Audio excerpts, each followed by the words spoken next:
Update pa rin po tayo sa nangyayaring tigil pasada sa ilan pang probinsya sa Luzon. May ulat on the spot si Denise Abante ng GMA Regional TV Balitang Southern Tagalog. Denise?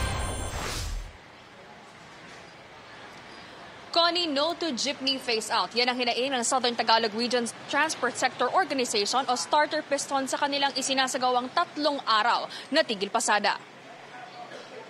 Alas 6 pa lamang ng umaga, nagtipon-tipon na ang nasa 200 mga tsoper sa Laguna para sa malawakang tigil pasada kontra jeepney phase-out. Ayon sa pamunuan ng Starter Piston, layon ng transport strike na iparating sa gobyerno ang posibleng magiging epekto ng pagkawala ng mga tradisyonal na jeep sakaling matuloy ang jeepney phase-out.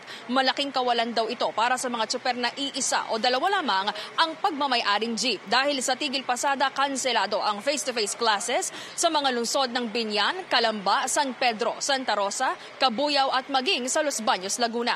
Samantala kung may tigil pasada sa Laguna, siya naman ang dating at alis ng mga pampasaherong jeep na bumabiyahe ngayong araw dito sa Batangas City dahil hindi sila nakaisa sa transport strike. Sabi ng ilang mga tsoper, wala rin naman daw mangyayari kung makikilahok pa sila rito. Mas mainam pa raw ang pumasada kaysa walang makain at may pambili ng mga kakailanganin sa araw-araw. Ayon sa Batangas Confederation of Jeepney Operators and Drivers Association o BACJODA, nag-consolidate na rin ang ilan sa mga transport groups sa lalawigan at sa tingin nila, hindi na gaanong makakaapekto ang PUV modernization sa ilang traditional jeepney drivers dito sa Batangas.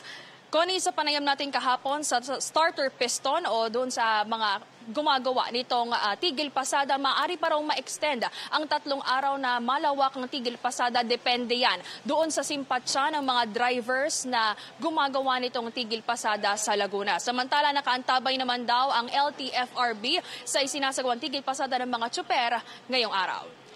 Yan muna, latest mula dito sa Batangas City. Balik sa iyo, Connie. Maraming salamat, Denise Abante ng GMA Regional TV Balitang Southern Tagalog. Mga kapuso, para sa mga maiinit na balita, mag-subscribe sa GMA Integrated News sa YouTube. Sa mga kapuso abroad, subaybayan niyo po kami sa GMA Pinoy TV at sa www.gmanews.tv.